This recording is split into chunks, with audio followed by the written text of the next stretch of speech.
Tu ne peux pas acheter mon amour, a dit ma belle-mère à ma fille de 8 ans, avant de déchirer son certificat de récompense. Ma fille de 8 ans a fièrement donné à ma belle-mère son certificat du concours d'orthographe, et a dit qu'elle voulait le lui montrer en premier. Ma belle-mère a répondu, « Tu penses que tu peux acheter mon amour avec ça ?» Puis elle l'a déchiré en morceaux, et l'a jeté à la poubelle. Ma fille aînée s'est levée et a dit cela, et toute la pièce est devenue silencieuse. Noël chez mes beaux-parents, c'est toujours comme entrer dans un endroit où tout le monde fait semblant que rien ne va mal. Trop lumineux, trop joyeux, trop tendu. Le genre d'atmosphère où un seul faux pas pourrait faire éclater toute la soirée. Ma fille de 8 ans, est là, se tenait près de moi, tenant son certificat du concours d'orthographe comme si c'était quelque chose de précieux, qu'elle avait gardé pour le bon moment. Et puis elle s'est avancée. Elle tenait son certificat du concours d'orthographe à 2 mains, le serrant si fort que les bords s'enroulaient un peu. Ses joues étaient roses, non pas à cause du froid, mais à cause de l'excitation. Elle avait attendu ce moment toute la semaine. « Mamie, dit-elle, d'une voix petite mais claire. Je voulais te montrer ça en premier. » Ma belle-mère, Diane, a pris le papier entre 2 doigts, comme si elle acceptait une contravention de stationnement. Son visage n'a pas bougé au début. Juste une lente inspiration par le nez. Une lente expiration par la bouche, puis ses lèvres se sont serrées en cette ligne fine comme un couteau, que j'ai appris à reconnaître comme « Diane est sur le point de ruiner l'ambiance juste pour le plaisir. Tu penses que tu peux acheter mon amour avec ça ?» Ella a cligné des yeux. J'ai cligné des yeux. La pièce a cligné des yeux. Et ensuite ? Diane a déchiré le certificat nettement en 2, puis de nouveau en 2. Et encore. Lentement. Délibérément. Comme si elle faisait de l'origami avec la confiance de ma fille. Elle a laissé tomber les morceaux directement dans la poubelle à côté de sa chaise, sans même la regarder, comme si tout ce moment l'ennuyait. Le silence a explosé. Je l'ai senti dans mes dents. Dans ma colonne vertébrale. Dans l'arrière de mon crâne. Elle a fixé juste la poubelle. Une seconde, confuse. La suivante, son petit visage s'est replié sur lui-même. Sa bouche tremblait. Ses yeux sont devenus brillants, avec ce clignement obstiné que font les enfants, quand ils essaient de ne pas pleurer en public. La pièce s'est figée. Pas bruyamment. Pas de façon dramatique. Pire. Silencieusement. Comme si tout le monde avait tacitement accepté de prétendre que rien d'horrible ne venait de se passer. Mélissa, ma belle-sœur, a lissé sa robe et a esquissé un petit sourire satisfait, comme si c'était le résultat qu'elle avait espéré. Bella, la fille de Mélissa et la petite fille préférée de Diane, observait avec une curiosité vive, presque satisfaite, comme si l'humiliation d'Ella maintenait intacte la hiérarchie familiale. Raymond, mon beau-père, fixait ses mains, se ratatinant dans son fauteuil comme s'il essayait de disparaître dans le rembourrage. Éric, mon mari, se tenait raide à côté de moi, pâle et abasourdi, complètement figé. Et personne n'a dit un mot. Pas un seul adulte n'est intervenu. Pas une seule personne n'a demandé à Ella si elle allait bien. Le silence s'est éternisé, épais et honteux, et puis Anna a bougé. Sa chaise a raclé brusquement, le son tranchant à travers la pièce. Ma fille de 11 ans s'est levée, lentement mais sûrement, les épaules tendues, les yeux brûlants. Elle a marché droit vers Ella, et s'est placée entre sa sœur et la poubelle. Sa voix tremblait, mais elle portait « Pourquoi tu as fait ça ?» Elle a 8 ans. Les bonnes grand-mères ne font pas ça. Et juste comme ça, le silence s'est transformé en quelque chose de vivant, de lourd, de froid, d'impossible à ignorer. Les yeux de Diane se sont écarquillés, comme si elle ne pouvait vraiment pas comprendre d'être confrontée par une enfant. « Comment oses-tu » a-t-elle lancé sèchement. Mais Anna n'a pas bronché, pas même d'un souffle. « Comment oses-tu ? Tu as fait de la peine à ma sœur. » On aurait presque pu entendre les mâchoires tomber. Quelqu'un a eu un petit hoquet de surprise. Quelqu'un d'autre regardait n'importe où, sauf vers nous. Même les lumières du sapin de Noël semblaient baisser d'intensité, pour un effet dramatique. Mon mari se tenait toujours complètement figé à côté de moi, la bouche légèrement ouverte, les yeux rivés sur la scène comme s'il regardait un accident de voiture au ralenti. Il n'a pas bougé, n'a pas parlé, n'a même pas cligné des yeux. Et c'est peut-être à ce moment-là que quelque chose en moi s'est discrètement brisé. J'ai regardé Diane, qui a marmonné juste assez fort pour que tout le monde entende, les enfants d'aujourd'hui sont trop imbus d'eux-mêmes. Comme si elle ne venait pas de démolir émotionnellement une enfant de 8 ans. Pas d'excuses, pas d'hésitation, pas de honte. Rien que ce strabisme supérieur familier. C'en était trop. Le point de non-retour. Nous partons, ai-je dit. Ma voix n'a pas tremblé. Elle ne s'est pas élevée. Elle n'a pas hésité. Elle était froide, plate, et définitive. Anna a instantanément pris la main d'Ella, la serrant avec une protection qui me faisait mal à la poitrine. Ella s'est accrochée à elle, la tête baissée, les épaules légèrement secouées. Nous avons pris nos manteaux dans un silence absolu. Personne n'a essayé de nous arrêter. Personne n'a essayé d'expliquer. Personne n'a offert de réconfort. Ils sont juste restés assis là, comme des mannequins en pull de fête, les yeux fuyants, la culpabilité bouillonnant, mais les bouches bien fermées. Et c'était peut-être ça le pire. Pas seulement ce que Diane a fait, mais que tout le monde a regardé une enfant se faire écraser, et a décidé de ne rien faire. Nous sommes sortis sur le porche. L'air d'hiver a frappé ma peau, vif et pur, comme une gifle qui ramène à la réalité. Derrière nous, la maison brillait, chaude et lumineuse, une jolie petite boule à neige, remplie de choses qui faisaient semblant de ne pas être cassées. J'ai fermé la porte lentement, délibérément, comme pour sceller une scène de crime. Et alors que le loquet a cliqué, une vérité s'est installée au plus profond de mes os. Ce n'était pas aléatoire. Ce n'était pas soudain. Ce n'était pas un malentendu. C'était le moment où tout avait finalement éclaté. Et quelque chose me disait que la véritable explosion était encore à venir. Si vous m'aviez demandé, il y a 5 ans, si Diane déchirerait un jour l'un des certificats de ma fille, j'aurais probablement ri et dit quelque chose de naïf comme « pas du tout, elle est juste un peu intense ». Ouais. Il s'avère que « intense » n'était que l'échauffement. Parce que ce qui s'est passé à Noël n'était pas aléatoire. C'était le grand final d'un numéro que Diane perfectionne depuis des années. Un numéro que j'essayais sans cesse de ne pas voir. Laissez-moi revenir en arrière. Quand j'ai rencontré Eric pour la première fois, je savais 2 choses sur lui. Il était gentil, d'une manière qui semblait rare. Il s'excusait pour des choses qui ne nécessitaient pas d'excuses, comme s'approcher trop près d'une lampe, ou respirer près de sa mère. J'aurais dû faire le lien plus tôt. Le premier vrai signal d'alarme est venu bien avant les enfants. J'ai mentionné avoir terminé major de ma promotion à l'université, et la réaction de Diane a été si plate qu'on aurait pu l'utiliser comme un niveau à bulle. Oh, a-t-elle dit, une de ces personnes qui réussissent tout. Pas méchant. Pas sarcastique. Juste. Un jugement enveloppé dans un ton poli. Comme si la réussite scolaire était un défaut moral. À l'époque, j'ai haussé les épaules. Les gens ont le droit d'avoir des opinions étranges. Puis Bella est née. Et soudain, Diane est devenue un char de parade ambulant, de fierté et de louange. Tout ce que Bella touchait se transformait en miracle. Un dessin tremblotant? Artistique. Une fiche d'exercice à moitié terminée? Effort brillant. Un ruban de participation? Vous devriez tous être si jaloux. Bella n'est pas une mauvaise enfant. Laissez-moi le dire clairement. Elle est douce à sa manière, mais elle n'est pas portée sur les études, et l'école n'est pas son point fort. C'est bien. Vraiment. Tous les enfants n'ont pas besoin d'être des champions d'orthographe. Mais Bella était le tout de Diane. La petite princesse parfaite qui, dans l'esprit de Diane, avait besoin d'une protection constante contre tout ce qui pourrait la faire se sentir en deuxième position. Puis Ella est arrivée. Ella, qui aime vraiment apprendre. Ella, qui lit des livres pour le plaisir. Ella, qui se souvient des choses comme si elle était née avec un système de classement dans son cerveau.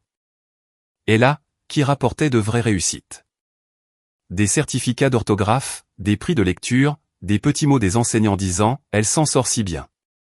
Et chaque fois qu'Ella réussissait, le visage de Diane avait ce petit tic étrange. Un sourire crispé. Un hochement de tête raide. Un changement de sujet rapide. Presque comme si elle ne pouvait pas digérer le fait que quelqu'un d'autre que Bella ait fait quelque chose de notable.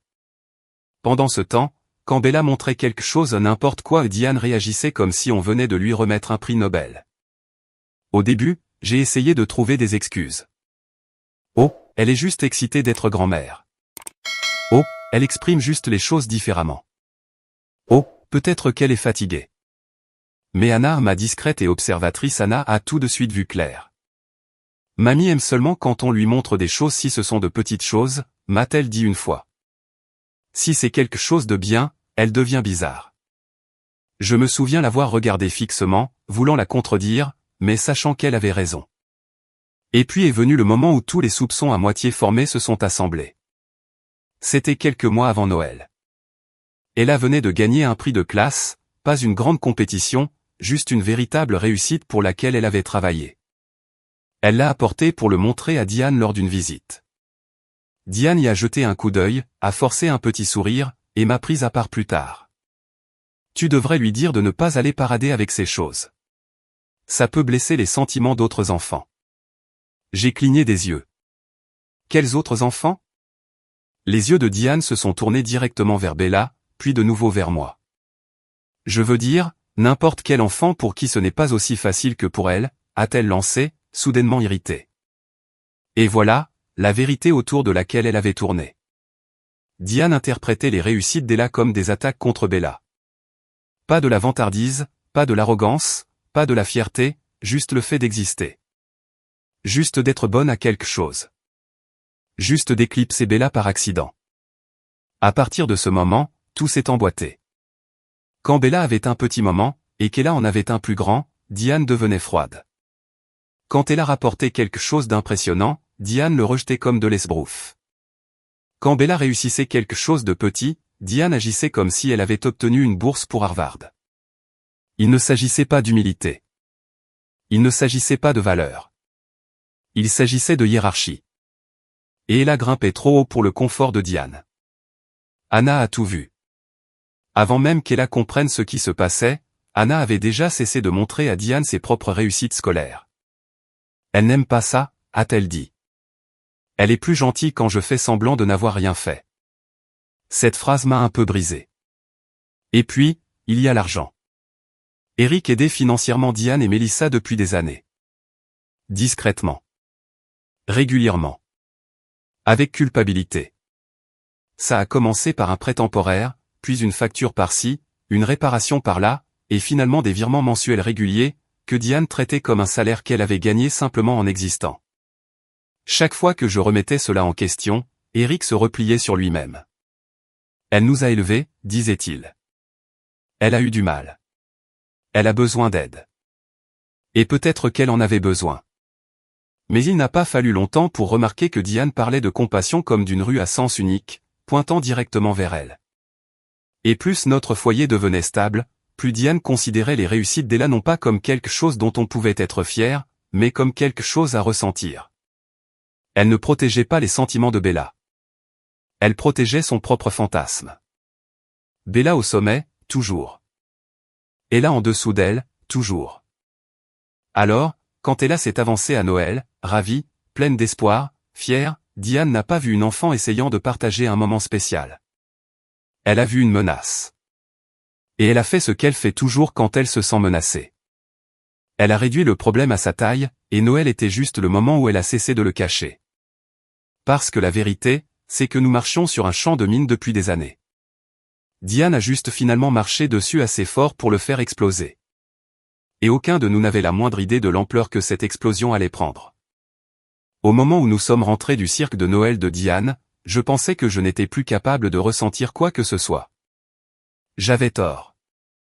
Ella est allée directement sur le canapé sans un mot, tenant toujours les morceaux déchirés de son certificat, comme si c'étaient des fragments de son cœur. Anna s'est assise juste à côté d'elle, passant un bras autour de ses épaules, les yeux fixés sur le sol. Elle ressemblait à un garde du corps qui venait de réaliser que la personne qu'elle gardait avait besoin de protection contre sa propre famille. Je vais mettre un film, me suis-je entendu dire, parce qu'apparemment mon cerveau était passé en mode maman d'urgence. Quelque chose de réconfortant, d'accord? Ella a hoché la tête sans lever les yeux. Anna m'a jeté ce bref regard tendu qui disait « Je vois tout », et j'essaie de ne pas pleurer devant elle.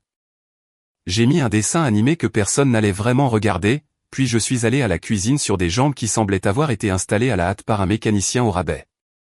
Mes mains tremblaient en attrapant le mélange de cacao. Ce n'était pas seulement de la nervosité. C'était de la rage. Une rage épaisse, brûlante, qui me remontait le long de la colonne vertébrale. J'ai versé du lait dans une casserole. À la seconde où la cuisinière s'est allumée derrière moi, j'ai senti Eric entrer dans l'embrasure de la porte. « Megan » a-t-il commencé. Et c'était tout. C'était l'étincelle. Elle a déchiré son certificat du concours d'orthographe, ai-je lancé sèchement, me retournant pour lui faire face. Devant tout le monde. Elle l'a humilié. Ma voix est sortie plus tranchante que je ne l'avais prévu, mais je m'en fichais. Quelqu'un devait dire les mots à voix haute. Quelqu'un devait vraiment regarder cette chose, au lieu de la ranger dans le tiroir, c'est Diane qui est comme ça. Eric a tressailli comme si je lui avais jeté quelque chose. Je sais, a-t-il dit doucement. Son visage était pâle, ses yeux vitreux. Je sais. C'est juste que. C'est juste quoi? Ai-je exigé? Tu es juste resté là. Tu l'as regardé le déchirer comme si c'était un déchet. Et là t'as regardé. Je t'ai regardé. Et tu n'as rien fait. Ses épaules se sont affaissées. Il s'est effondré sur une chaise à la table de la cuisine, comme si ses genoux avaient lâché. Je me suis figé, a-t-il chuchoté. Comme je me fige toujours. Le pire? Il n'était pas dramatique. Il a posé ses coudes sur la table, et s'est frotté les mains sur le visage. Quand il a finalement levé les yeux, quelque chose était fissuré derrière son regard. Elle me faisait la même chose, a-t-il dit. Je me suis appuyé contre le comptoir, la cuillère dans ma main oubliée, le cacao bouillonnant trop vite sur le feu. Que veux-tu dire? Ai-je demandé. Je savais, mais j'avais besoin qu'il le dise. Besoin qu'il s'entende le dire. Il a eu un demi-rire amer. Tu sais comment elle raconte toujours à tout le monde que j'étais si intelligent en grandissant, a-t-il dit. C'est drôle comme elle oublie de mentionner la partie où elle détestait ça. Il a commencé à parler, vite, comme si on avait ouvert une vanne. Chaque fois que j'utilisais un grand mot, elle disait, n'essaie pas de paraître plus intelligent que les autres. Si j'avais une bonne note, elle disait, arrête de te vanter. Tu vas faire de la peine à ta sœur. J'ai ramené un prix une fois, juste une petite chose académique. Elle a levé les yeux au ciel et m'a dit de le ranger avant que les invités n'arrivent, pour que je ne fasse pas mon intéressant. Ma gorge s'est serrée. Je pensais que c'était de la discipline, a-t-il continué. Je pensais qu'elle me gardait les pieds sur terre. J'ai passé toute mon enfance à penser que j'étais le problème, en étant fier de moi. Il a baissé les yeux sur ses mains. Mais ce soir, quand elle l'a fait à Ella, c'était comme revoir ma propre enfance se rejouer. Sauf que cette fois, ce n'était pas moi. C'était ma fille. Quelque chose dans son expression a changé. La culpabilité était toujours là, mais maintenant, elle avait des dents. Il s'est levé si vite que sa chaise a basculé en arrière. C'est fini, a-t-il dit. Je ne la laisserai plus faire ça. Pas à elle. Avant que je puisse demander ce que « fini » signifiait, il bougeait déjà. Hors de la cuisine, dans le couloir, vers le petit bureau que nous n'utilisions presque jamais, sauf pour les impôts et pour stresser à propos des factures une fois par mois. J'ai éteint la cuisinière et je l'ai suivi. Au moment où j'ai atteint l'embrasure de la porte, Eric était déjà à son bureau, ordinateur portable ouvert, les doigts volants sur le clavier. Sur l'écran, son compte en banque. Des lignes de transaction. Un nom familier apparaissant encore et encore. Virement à Diane. Paiement pour couvrir des urgences. Argent envoyé pour aider Mélissa, jusqu'à ce que les choses se tassent. Toutes ces fois où il avait dit, elle a juste besoin d'un peu d'aide en ce moment. Toutes ces fois où j'avais laissé passer, parce que je ne voulais pas être la méchante. Je la paie pour qu'elle traite nos enfants comme s'ils étaient inférieurs à elle, a-t-il dit doucement. Il a cliqué sur un paiement récurrent, intitulé quelque chose comme « Maman ». Service public. Annulé. Confirmé. Un autre. Maman. Carte de crédit. Annulé. Confirmé. Eric, ai-je chuchoté, mon cœur faisant des pirouettes. Tu es sûr de vouloir faire ça maintenant? Il ne m'a même pas regardé. J'aurais dû le faire il y a longtemps, a-t-il dit. Si elle pense qu'elle me possède parce que je l'aide, elle a tort. Je ne la paie pas pour qu'elle fasse du mal à notre enfant. Clic. Clic. Clic. Chacun ressemblait à la coupure d'un cordon, que je n'avais pas réalisé être enroulé autour de tous nos coups. Je ne l'ai pas arrêté. Je n'ai pas essayé. Et puis c'est arrivé. Son téléphone a vibré sur le bureau, l'écran s'illuminant d'un nom qui m'a retourné l'estomac. Diane. Il l'a fixé un battement de cœur. Puis il l'a pris, et a mis le haut-parleur. Ma carte a été refusée au magasin. Tu essaies de m'humilier? J'ai arrêté de payer tes factures, a dit Eric calmement. On pouvait presque l'entendre inspirer. Comment ça, tu as arrêté? A-t-elle exigé. Tu ne peux pas juste arrêter. Après tout ce que j'ai fait pour toi, tu vas vraiment faire ça à ta propre mère? Parce que ta précieuse petite fille a eu ses sentiments blessés? Je me suis pincé les lèvres si fort qu'elles me faisaient mal. Elle était fière, a dit Eric. Tu as déchiré quelque chose pour lequel elle a travaillé, devant tout le monde. Tu l'as humiliée. Elle avait besoin d'une leçon, a claqué Diane. Elle se pavane comme si elle était meilleure que Bella, et ce n'est pas le cas. Quelqu'un doit la remettre à sa place. Mon estomac s'est noué. Voilà, c'était dit, à voix haute. Plus besoin de faire semblant. La mâchoire d'Eric s'est crispée. Quand il a repris la parole, sa voix était basse, d'un calme mortel. Tu n'as pas le droit de faire du mal à ma fille pour protéger les sentiments de quelqu'un d'autre. Tu laisses Megan te monter contre ton propre sang, a hurlé Diane. Tu les choisis eux plutôt que moi. Il n'a pas crié. Il n'a pas argumenté. Il a juste mis fin à l'appel, il a raccroché, à sa mère. Si je ne l'avais pas vu de mes propres yeux, je ne l'aurais pas cru. J'ai à peine eu le temps d'expirer avant que le téléphone ne vibre à nouveau. Eric a vérifié l'écran. Mélissa, a-t-il dit, déjà fatigué. Il a répondu et l'a reposé sur le bureau. Qu'est-ce que tu as fait à maman? A lancé Mélissa. Elle pleure. Tu l'as coupée financièrement? Pourquoi? Parce qu'elle n'a pas supporté qu'on lui dise non.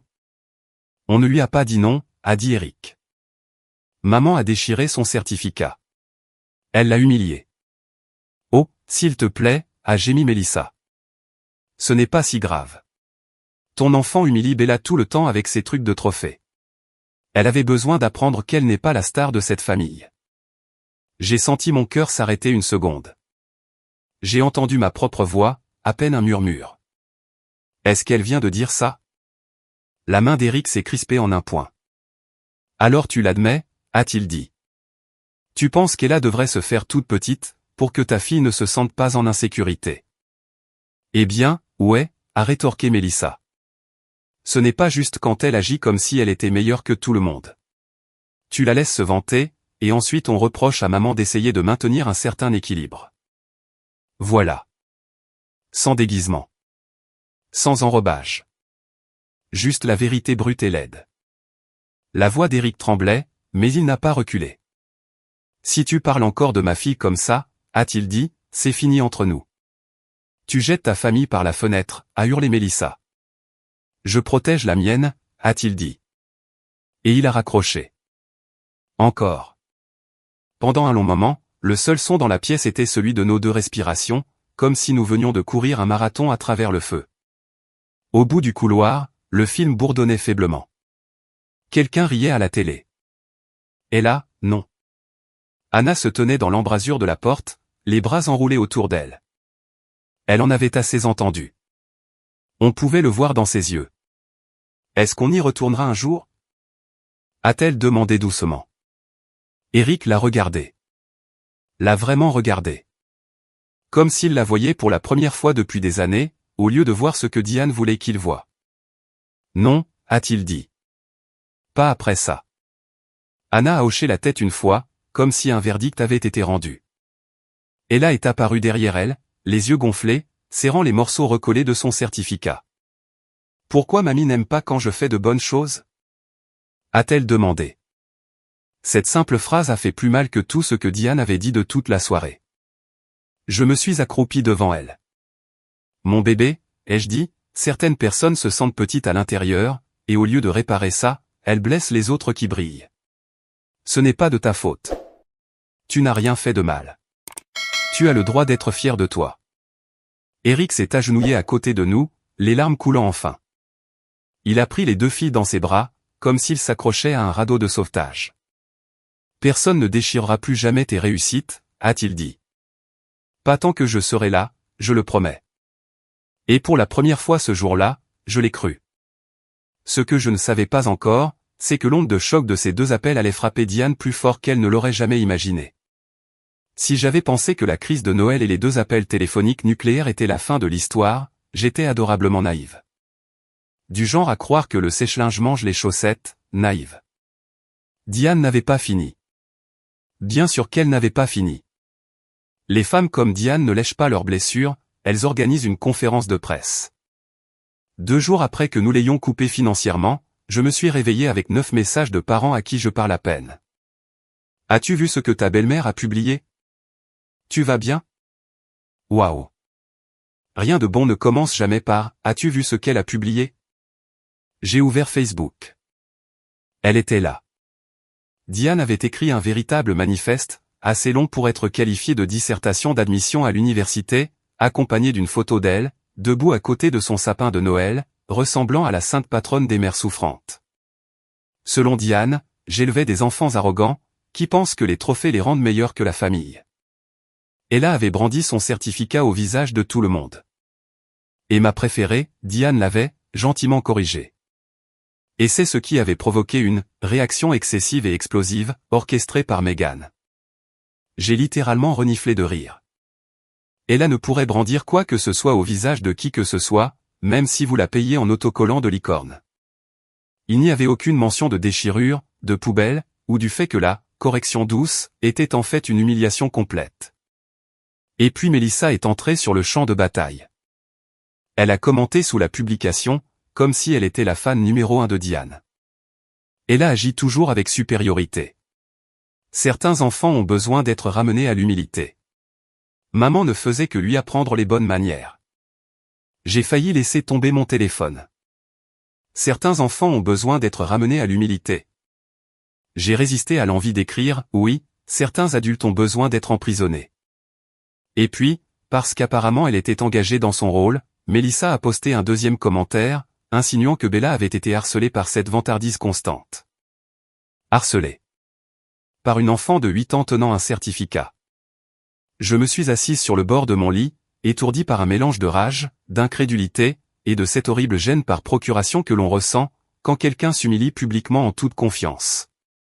Eric est entré, les cheveux encore en désordre de sommeil. Tu l'as vu? Oh, je l'ai vu, ai-je dit.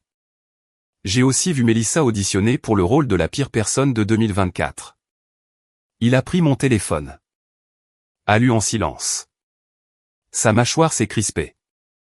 Ses yeux se sont durcis. Et puis il me l'a rendu, comme s'il était couvert de poison. Nous allons répondre, a-t-il dit.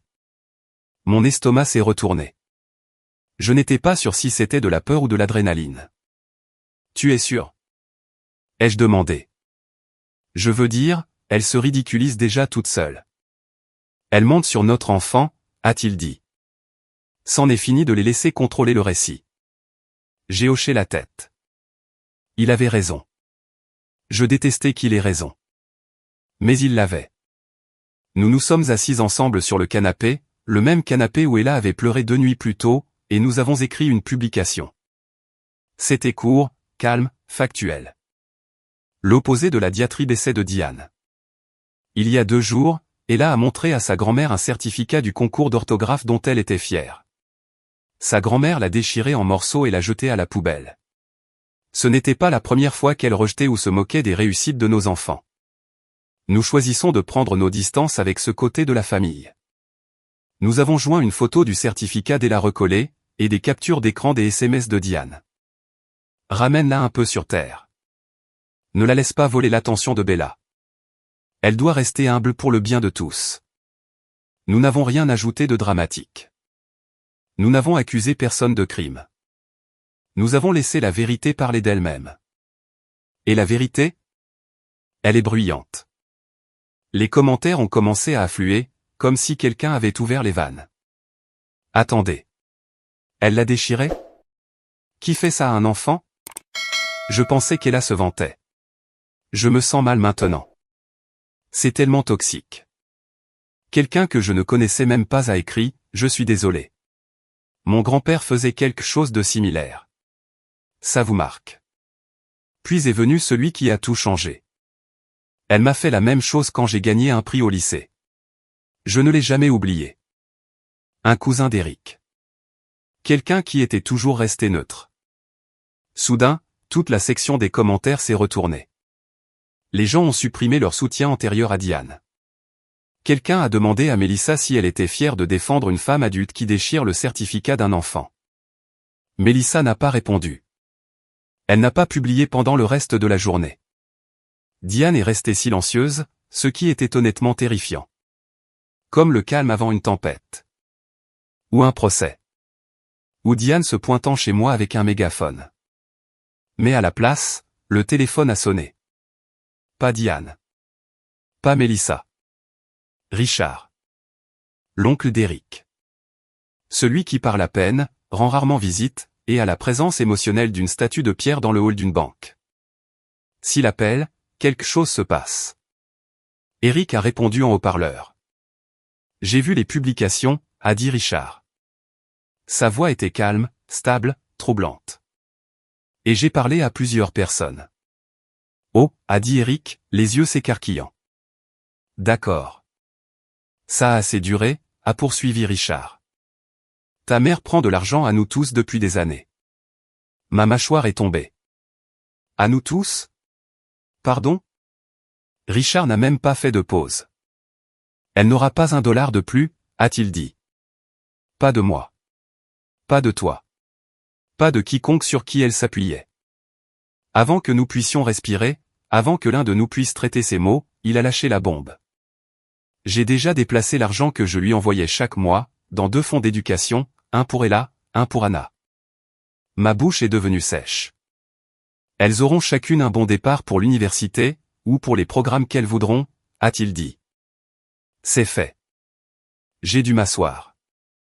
Mes jambes n'étaient pas préparées à l'énergie de l'oncle milliardaire, même s'il n'était pas techniquement milliardaire. Richard, a soufflé Eric. C'est beaucoup. Ça s'appelle la responsabilité, a dit Richard. Je préfère investir dans des enfants qui travaillent dur, que dans quelqu'un qui déchire leur réussite. Et juste comme ça, il a raccroché. Eric et moi nous sommes regardés, abasourdis en silence. Puis Eric a laissé échapper un souffle, qui semblait retenu depuis une décennie. Bien sûr, Diane l'a découvert. Bien sûr qu'elle l'a découvert. Elle a commencé à appeler tout le monde dans la famille, hurlant que j'avais volé son avenir, qu'Eric avait abandonné sa propre mère, que Richard avait perdu la tête. Cette fois, personne ne l'a défendu. Pas une seule personne. Mélissa a désactivé son compte Facebook. Raymond aurait dit à quelqu'un qu'il était trop vieux pour ses bêtises. Et Diane? Elle est redevenue silencieuse. Pas un silence paisible. Un silence de tempête qui se prépare. Mais honnêtement, je m'en fichais. Parce que ce soir-là, Ella a accroché un nouveau certificat sur le mur de sa chambre. Pas recollé. Pas déchiré. N'attendant pas une approbation qui n'allait jamais venir. Anna l'a serré dans ses bras et a dit, tu vois? C'est comme ça que ça devrait être. Eric se tenait dans l'embrasure de la porte, les yeux vitreux mais fiers. Je les ai regardés et j'ai senti quelque chose d'étrange s'installer dans ma poitrine. Pas de la victoire. Pas du soulagement. Quelque chose de plus stable. Une ligne tracée. Une porte fermée. Un cycle brisé. Diane a essayé de rendre ma fille plus petite. Tout ce qu'elle a fait, c'est nous montrer exactement à quelle hauteur nous pouvions nous tenir. Alors, qu'en pensez-vous? Sommes-nous allés trop loin, ou pas assez? Faites-le moi savoir dans les commentaires, et abonnez-vous pour en savoir plus.